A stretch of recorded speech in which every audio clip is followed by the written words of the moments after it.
Divine soul, हर हर महादेव, जय हो माता शक्ति। आप सभी का स्वागत है आपके यूट्यूब चैनल में जिसका नाम है टैरो मैजिक बाय चित्रा 222। मैं हूं चित्रा, टैरो का रीडर, लाइट वर्कर और आपकी डिवाइन मैसेंजर। आज का जो टॉपिक है वो ये है कि जो आपके पार्टनर है उनकी करंट फीलिंग क्या है आपको लेकर। ठीक है, अब ये रीडिंग आपको कैसे देखनी है, बहुत सिंपल है। आपको चूज़ करना है अपना नेम, इनिशियल और जो टाइम स्टैम्प है वो मिल जाएगा आपको डिस्क्रिप्शन बॉक्स में। ठीक है, मिलते हैं आपकी रीडिंग पर। वेलकम पाइल नंबर 1, आपकी रीडिंग में आपका स्वागत है। आइए देख लेते हैं कि आपके पार्टनर की करंट फीलिंग क्या है। ठीक है, बिल्कुल पॉजिटिव रहिएगा और अपने पार्टनर का मन में उनका नाम लेते रहिए। The hierophant, okay okay, 6 of pentacle, very nice. And okay, thank you universe, thank you so much. Please हमें बताइए कि जो मेरे व्यूअर हैं उनके पार्टनर की अभी करंट फीलिंग क्या है। 5 of cups, not good and not bad. Okay, तो पाइल नंबर 1, आपकी जो पार्टनर है, ठीक है, पहले मैं ये बताना चाहूँगी कि वो जो भी पर्सन है वो थोड़े ट्रेडिशनल होंगे। ठीक है, थोड़ा सा ट्रेडिशनल का मतलब मैं ये नहीं कह रही हूँ एकदम स्ट्रिक्ट रूढ़िवादी नहीं, थोड़े से उनका जो कल्चर की तरफ और उस तरफ उनका ज़्यादा फोकस होगा। ऐसा नहीं है कि वो मॉडर्न लाइफ को इग्नोर करते हैं, नहीं, वो मॉडर्न लाइफ को भी बहुत एंजॉय करते हैं, बट जितनी उनकी हम उम्र लोग होंगे जैसे आप होंगे तो उनका जो रुझान है या फिर जो लगाव है वो स्पिरिचुअल की तरफ थोड़ा ज़्यादा होगा। एस्ट्रोलॉजी वगैरह को भी मानते होंगे, ठीक है, मंदिर जाना या फिर नहीं जाते होंगे तो भी उनको काफ़ी नॉलेज होगी भी, और ये आपको पसंद भी है। ठीक है, आपको इससे कोई ऐतराज़ नहीं है, मुझे नहीं लग रहा है, क्योंकि जिस भी रिलीजन के आप उस हिसाब से मैं कह रही हूँ, चर्च जाना, गुरुद्वारे जाना, ये सब उन्हें पसंद होगा। इस टाइप के वो पर्सन है। तो पर उनके मन में क्या चल रहा है, ठीक है, उनके मन में जो चल रहा है, पहली चीज़ मैं बताना चाहूँगी कि उनकी लाइफ में पास्ट में ना कुछ ऐसी चीज़ें हुई हैं जो उनको आज भी बहुत दुखी कर रही है, किसी समहाउ, किसी रीज़न से, और जिस वजह से उनका फोकस अभी आगे की तरफ कम दिख रहा है, बट उन चीज़ों की तरफ ज़्यादा दिख रहा है जो उनके हाथ से निकल गई हैं। वो कुछ भी हो सकता है, XYZ, या फिर वो आपको लेकर ही बहुत ज़्यादा सोच विचार कर रहे हैं कि कहीं आपसे उनका रिलेशन अलग ना हो जाए। अगर कुछ लोगों के लिए, ज़्यादा लोगों को नहीं कह रही हूँ, कुछ लोगों के साथ ऐसा कुछ हो रहा होगा कि उनके जो पार्टनर हैं वो इस समय उनसे एक दूरी मेंटेन कर रहे होंगे। मतलब ऐसा नहीं है कि वो आपको चीट कर रहा है, बस पता नहीं, आपको भी लग रहा होगा कि वो आपसे थोड़ा सा ना डिस्टेंस रखते हैं, कि मतलब कहीं आप घूमने का प्लान बनाते होंगे तो वो कहते होंगे नहीं मुझे कुछ काम है, मतलब ज़्यादातर वो घर पर ही रहते होंगे। हाँ, बट अगर आपको कोई ज़रूरत पड़ती होगी तो ज़रूर आते होंगे, बट जो एक होता है ना सिंपल घूमना फिरना, वो आजकल उन्होंने शायद बंद किया हुआ होगा। थोड़ा अकेले में ज़्यादा समय बिता रहे होंगे, अपने फ्रेंड्स से भी नहीं मिल रहे होंगे कुछ लोगों के लिए। बट कुछ लोगों के लिए ऐसा है कि वो प्लानिंग कर रहे हैं आने वाले समय के लिए। कुछ लोगों की ऐसा, यहाँ पे 2 एनर्जी मुझे बहुत स्ट्रॉन्ग लग रही है कि वो आने वाले समय के लिए कुछ प्लानिंग कर रहे हैं, और वो प्लानिंग कैसी है, क्या है, अभी उन्हें भी नहीं पता। ठीक है, अब आप बोल रहे होंगे कि ये कैसी प्लानिंग हो रही है। ये ऐसी प्लानिंग हो रही है कि वो चाहते तो हैं आपके साथ रहना, बट उनको ऐसा लग रहा है कि आप के साथ वो जस्टिस नहीं कर पा रहे हैं, वो आपको उतना नहीं दे पा रहे हैं जितना आप डिज़र्व करते हो, चाहे वो लव हो गया, चाहे टाइम हो गया, चाहे रीज़न कुछ भी है। तो अब उनकी जो ये फीलिंग है, इसको आप ठीक कैसे करोगे, आपको मैं बताती हूँ। आपको क्या करना है, आपको अपने पार्टनर से बात करनी होगी, बहुत ज़्यादा ज़रूरी है। उनके पास जाइए, उनसे बात कीजिए, और बहुत से लोगों का ऐसा भी लग रहा है कि वो बहुत जल्दी आपसे बात भी करेंगे इस विषय में, तो जब वो करें तो गुस्सा मत होना, अननेसेसरी चीज़ें मत करना, इस माइंड को बिल्कुल क्लियर करके उनसे बात करने की कोशिश करना और उनकी बात समझने की कोशिश करना कि वो किस तरफ आपका ध्यान ले जाना चाहते हैं। ठीक है, मैं ये नहीं कह रही हूँ कि वो आपको छोड़ रहे हैं या आपको अपना रहे हैं, नहीं, वो चाहते हैं कि उनकी जो ट्रू सिचुएशन है माइंड की, फाइनेंस की, अपनी फैमिली की, वो आपको खुल के एक बार बताना चाहते हैं। बस इतना सा उनकी तरफ से है, बाकी मुझे ऐसा कुछ नहीं दिख रहा है कि वो आपको चीट तो बिल्कुल भी नहीं करने वाले हैं, और वो इस सिचुएशन को चेंज भी करना चाहते हैं, और आपके साथ वो मैरिज तक के बारे में भी सोच रहे हैं।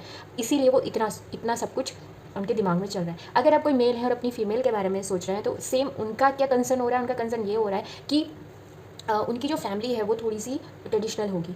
ठीक है, अब उनकी फैमिली ट्रेडिशनल है तो उनको ये समझ में नहीं आ रहा है कि आपके बारे में उनको अपने परिवार से कैसे डिस्कस करें, तो यहाँ पे आपको उनकी हेल्प करनी चाहिए। ठीक है, अब ये कैसे होगी, पर्सन टू पर्सन डिफरेंट है, क्योंकि ये एक बात हो गई कि हर घर के एक रूल्स होते हैं, रेगुलेशन होते हैं, वो आपको सुनना होगा कि भाई आपकी फैमिली क्या कह रही है, कैसे आपको उनको विश्वास दिलाना होगा कि देखो हम लोग आगे रिलेशन ऐसे नहीं कर रहे हैं, हम लोग मैरिज, क्योंकि वो भी आपसे मैरिज करना चाहती हैं।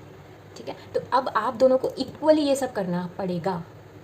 ठीक है, चाहे आप मेल हो चाहे फीमेल हो, फीमेल हैं तो उनके मेल ये सब सोच रहे हैं, और जितने भी मेल हैं उनकी फीमेल सोच रहे हैं, तो आपको इनिशिएट करना, मतलब जितने यहाँ पे मेल है ना उनको इनिशिएट करना पड़ेगा बात करने के लिए।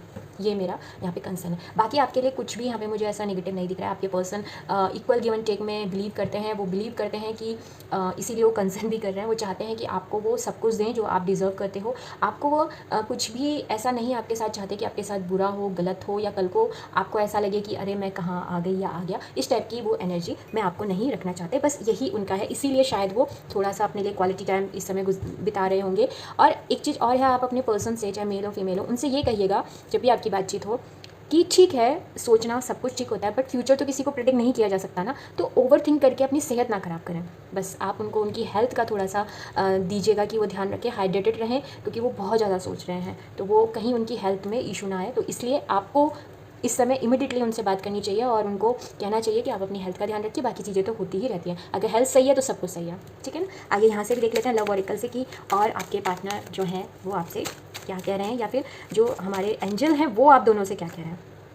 पे attention to the red flag. Okay, तो ये तो एक और सिनेरियो आ गया। देखिए, 2 मैंने बताए, अब तीसरा क्या है कि अगर कोई रीज़न ऐसा नहीं है और फिर भी आपके पर्सन आपको अवॉइड कर रहे हैं, आपके फ़ोन कॉल नहीं ले रहे हैं, ये बहुत कम लोगों के लिए होगा, पर जिनके लिए है तो रेड फ्लैग पे ध्यान दीजिए, इन्वेस्टिगेट कीजिए, बात कीजिए, अभी भी बात कीजिए, ज़्यादा अपने दिमाग को मत परेशान कीजिए, क्योंकि कहीं ऐसा ना हो कि आप निराशावादी हो जाएं, आप परेशान हो जाएं। तो आपको थोड़ा सा ध्यान रखना है, ठीक है, इस चीज़ का।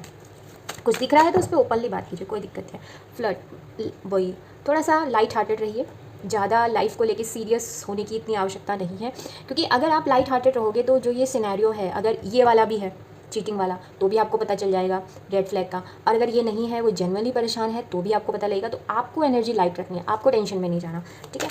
और क्या मैसेज है, यू डिज़र्व लव। तो चाहे सिचुएशन कुछ भी हो, ठीक है, आप लव डिज़र्व करते हो। तो इस चीज़ को यूनिवर्स ने स्टैम्प लगा दिया है। तो अपने मन को बिल्कुल भी ऐसे परेशान मत करना कि अरे ये मेरे साथ क्या हो गया, या फिर मतलब पता नहीं मैं लव डिज़र्व करता हूँ नहीं करता। ये सिचुएशन अपने मन से निकालने की, मतलब ये सब बातें अपने मन में नहीं लानी है। ओके, यहाँ से मैं कुछ चिट्स देखूँगी कि कौन से मंथ, ठीक है, या कौन सा डे या फिर कौन सी डेट आपके लिए इंपॉर्टेंट होने वाली है। ओके, देख लेते हैं। पहला है 6 नंबर, यानी कि 6 हो गया, शुक्र का है, तो रिलेशनशिप। ओके, 8 बात करता है आपके शनि, और ये 8 ना स्टेबिलिटी की भी बात करता है, ठीक है।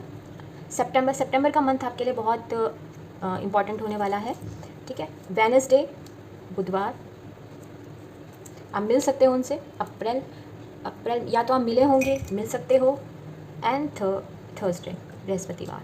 तो ये आपके लिए कुछ दिन और डेट हैं जो इंपॉर्टेंट हो सकती हैं आपकी लाइफ को लेकर। ओके, तो ओके, पहला नंबर 1 ये थी आपकी रीडिंग। आई होप आपको अच्छी लगी होगी। और अगर आपको कोई भी मेरे साथ डिवाइन कनेक्शन महसूस है तो प्लीज़ चैनल को सब्सक्राइब कीजिएगा, लाइक कीजिएगा, शेयर कीजिएगा। हम फिर मिलेंगे नई उम्मीद और नई आशा के साथ। तब तक के लिए हर हर महादेव, बाय।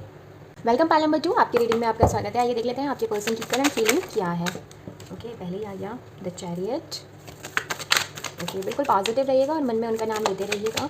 और यहाँ पे जो लोग आए हैं, मैं आपको बहुत ही धन्यवाद देना चाहती हूँ कि आप यहाँ आए, मुझ पे भरोसा किया आपने। और अगर आपको कोई भी मेरे साथ डिवाइन कनेक्शन महसूस हो रहा है तो प्लीज़ चैनल को सब्सक्राइब कीजिएगा, ठीक है।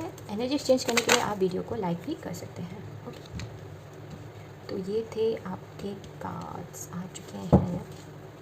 और बॉटम डेक से है क्वीन ऑफ कप। अब आपको सारे कार्ड दिख रहे होंगे। The chariot, okay, 9 of wands, 8 of cup, the hangman, queen of cups. Okay, तो आपकी पर्सन की करंट फीलिंग क्या है। आपके पर्सन सबसे पहले जो सिचुएशन है उसमें मूवमेंट चाहते हैं, आगे बढ़ना चाहते हैं, ठीक है। और इस बीच उनके साथ क्या हो रहा है ये मैं आपको बताना चाहती हूँ। एक तो वो इस समय आपकी रिलेशनशिप अगर हैंग्ड सिचुएशन में है इस समय, ये मैसेज उनके लिए जिनकी सिचुएशन हैंग हो रखी है। हैंग का मतलब स्टक, मतलब आप लोग समझ नहीं पा रहे हो आगे कैसे आगे बढ़ना है। आपके पर्सन भी नहीं समझ पा रहे हैं, वो सोच रहे हैं कि क्या ये सब ऐसे ही होता रहेगा या फिर कुछ चेंज आएगा या फिर क्या है। तो वो ना काफ़ी इस चीज़ को उन्होंने हैंग किया हुआ है। ओके ओके, दूसरा मुझे ये भी दिख रहा है कि उन्होंने जितना भी एफर्ट लगाया अभी तक इस रिलेशनशिप में, ये वो सोच रहे हैं, ठीक है। तो इस समय ना उसको वो दोबारा सोच रहे हैं कि ये सब सही भी है कि नहीं। मतलब वो इस रिलेशन को के बारे में दोबारा सोच रहे हैं, अगर मैं बताऊँ आपको। ठीक है। अब आपको लेकर तो उनका नज़रिया यह है कि आप बहुत ही केयरिंग हैं, लविंग है, क्योंकि आपने, मुझे ऐसा दिख रहा है कि अपना लव, अपना केयर उनको हमेशा शो किया है, तो उसको तो वो अप्रिशिएट बहुत करते हैं। ऐसा नहीं है कि वो नहीं करते हैं, उस चीज़ को काफ़ी अप्रिशिएट करते हैं, और वो जानते भी हैं कि जितनी केयर आप कर सकते हो उतना शायद उन्हें कोई और करे ना करे, चाहे आप मेल हो फीमेल हो, दोनों के लिए इक्वली है, मैसेज है। बट उनकी सिचुएशन ऐसी हो रखी है कि वो किसी वजह से रुके हुए हैं, किसी सिचुएशन की वजह से। अब देखिए क्या हो सकता है, ये फैमिली का भी प्रेशर हो सकता है उनके ऊपर, या फिर ऐसा हो सकता है कि आपके साथ उन्होंने जब बातचीत की हो या आपके साथ वो बैठे हों, तो उनको कहीं ना कहीं ये लगा हो कि क्या ये रिलेशन आगे ग्रोथ करेगा भी कि नहीं। हाँ चलो, लव है, केयर है, सब कुछ है, क्या ये ग्रोथ करेगा नहीं, तो इस बारे में ना वो काफ़ी सोच विचार कर रहे हैं। ठीक है। और वो मूवमेंट भी चाहते हैं, वो आगे भी बढ़ना चाहते हैं। ओके। कुछ दिनों से मुझे ऐसा लग रहा है कि वो एक ऐसी चीज़ की तलाश कर रहे हैं। अब ये जॉब भी हो सकता है उनकी जॉब उतनी स्टेबल ना हो, तो वो चाह रहे हैं कि मुझे एक स्टेबल जॉब मिले और मैं आगे बढ़ूँ।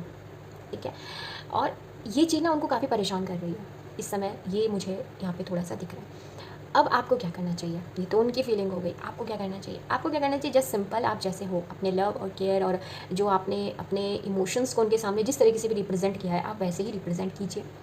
और उनको ना आप वो जो जहाँ पे वो अनसिक्योर्ड हो रहे हैं वहाँ पे उनको सिक्योरिटी दीजिए। ओके। ऐसा नहीं है कि वो आपसे दूर जाना चाहते हैं, बिल्कुल भी नहीं, क्योंकि चैरियट कार्ड बताता है मूवमेंट को, और ये पॉजिटिव मूवमेंट होता है। तो मूवमेंट, और अगर हम इसके लिए देखते हैं ना लव वगैरह में, तो ये मैरिज की तरफ भी दिखाता है कि वो मैरिज के लिए अप्रोच करना चाहते हैं। तो अगर ऐसा कुछ है तो आप उनको थोड़ा सा, हो सकता है आपकी तरफ से अननोइंगली या नोइंगली उनको रेड फ्लैग दिख रहे हो। मतलब रेड फ्लैग का मतलब ये है कि उनको ऐसा लग रहा हो कि आप शायद उनसे आगे रिश्ता नहीं रखना चाहते। ठीक है। यहाँ पे मुझे आपकी तरफ से कुछ कॉन्फ्लिक्ट दिख रहा है, तो उस चीज़ को थोड़ा सा ठीक कीजिए। अगर आप करना चाहते हैं तो भी उन्हें बता दीजिए, अगर नहीं करना चाहते तो उन्हें भी वो बता दीजिए, कि जिससे कि वो आगे बढ़ सके, क्योंकि उनको आगे बढ़ना है। अब चाहे वो आपसे मैरिज करें, अगर आप मना करोगे तो फिर वो कहीं मतलब अपने आप को लाइफ में आगे लेके जाए। ये चीज़ मुझे यहाँ पे उनसे, उनकी तरफ से एनर्जी दिख रही है। साथ ही आपको क्या करना है, एक चीज़ और करनी है कि अभी वो सिर्फ एक चीज़ देख रहे हैं, एक ही तरफ उनकी दृष्टि है, आपको दूसरी तरफ भी उनको दिखाना है कि देखिए सिर्फ यही चीज़ नहीं है, और चीज़ें भी लाइफ में होती हैं। बाकी अगर आप सीधा मुझसे पूछो कि वो आपसे क्या चाहते हैं, तो वो आपसे सिर्फ और सिर्फ आपका समय चाहते हैं। हो सकता है आप उतना उनको टाइम नहीं दे रहे होंगे, तो वो आपसे आपका थोड़ा समय चाहते हैं, आपका वेट कर रहे हैं। और उनको साफ बताइए जो भी आपकी फीलिंग है। अगर आप उनके साथ ही आगे बढ़ना चाहते हैं तो उनको बता दीजिए कि यस, तो वो बहुत जल्दी एक्शन लेंगे, क्योंकि वो मैरिज, दोनों ही कार्ड्स में, दोनों ही पाइल में मैरिज का तो आया है। बट प्रॉब्लम इज़ दिस कि वो समझ नहीं पा रहे हैं कि कैसे हम आगे करें। ठीक है। ये मुझे थोड़ा सा यहाँ पे दिख रहा है। खुद को उन्होंने जो अलग किया हुआ है ना लोगों से, तो थोड़ा सा कुछ ऐसा अरेंजमेंट कीजिए कि वो आएँ, आपके बात करें आपसे। और अगर वो आपके साथ हैं, आपके साथ होते हुए भी आपको महसूस हो रहा होगा कि वो आपसे थोड़ी सी दूरी बना रहे हैं, तो उस चीज़ को ज़रा देखिएगा, क्या चीज़ है उनके माइंड में, क्या चल रहा है। आइए यहाँ से भी लव ऑरेकल से भी देख लेते हैं क्या आ रहा है। Love your self first. Okay. तो कहीं ऐसा तो नहीं है कि उनको सेल्फ रिस्पेक्ट भी आपने अपनी दांव पे लगा रखी है? अगर ऐसा है तो ज़रा ध्यान दीजिएगा इस तरफ। सेल्फ रिस्पेक्ट किसी भी कीमत पे नहीं दांव पे लगानी चाहिए, चाहे रिलेशन कैसा भी हो। पहले आप खुद को, क्योंकि ये गलत नहीं है, वो उनको ये लगेगा कि भाई ये अगर खुद की रिस्पेक्ट नहीं कर रहे तो मेरी क्या करेंगे। Okay. This could be the one. Okay. तो मैंने कहा ना वो मैरिज करना चाहते हैं, तो अपनी सेल्फ रिस्पेक्ट बना के रखिए, और साथ में उनको बताइए, क्योंकि आपके लिए मैसेज आया है कि ये वही पर्सन हो सकता है जिनसे आपकी मैरिज हो या आगे बात बने। पे अटेंशन टू रेड फ्लैग, ये दोनों पाइल्स में आया है। तो अगर कोई आपको रेड फ्लैग का साइन मिलता है, कुछ लोगों के लिए होगा, बहुत कम लोगों के लिए होगा, अननेसेसरी लोग अपने दिमाग में नेगेटिविटी ना डालें। ठीक है। तो जिनके लिए है वो समझ गए होंगे, तो उसको ज़रा सा आपको चेकआउट करना है। मतलब ज़्यादा ऐसा भी नेगेटिव की तरफ जाना है, बट चेकआउट करना है। आइए यहाँ से देख लेते हैं कि कौन से 8 डेट हो सकती है। वैसे 8 सेकंड का होता है, कार्मिक होता है, हो सकता है ये रिलेशन कार्मिक हो। ओके। जुलाई का मंथ आप दोनों के लिए बहुत इंपॉर्टेंट रहने वाला है। देखिएगा जुलाई में, या तो आप जुलाई में मिले होंगे, या फिर जुलाई में कोई मैरिज वगैरह का हो सकता है। मई का मंथ, ये मई मंथ में मैं शूट कर रही हूँ, हालांकि ये टाइमलेस है, तो जो भी मई आपकी टाइम में आ रही होगी ये वो हो सकता है। 4 नंबर, तो एक स्टेबिलिटी आ रही है, यानी क्लैरिटी आपको मिल ही जाएगी। ठीक है। ये मुझे दिख रहा है उनकी तरफ से। And next is March month important हो सकता है। एक और ले लेते हैं। एंड 3 जुपिटर को भी शो करता है। ओके। राहु, शनि, गुरु, ये मुझे यहाँ पे थोड़ा सा दिख रहा है। ओके। पाल नंबर 2 ये थी आपकी रीडिंग। आई होप आपको अच्छी लगी होगी, और हम मिलेंगे नई उम्मीद नई आशा के साथ फिर से। तब तक के लिए आपको क्या करना है, आपको खुश रहना है और चैनल को लाइक करना है। ओके। तब तक के लिए हर हर महादेव, बाय।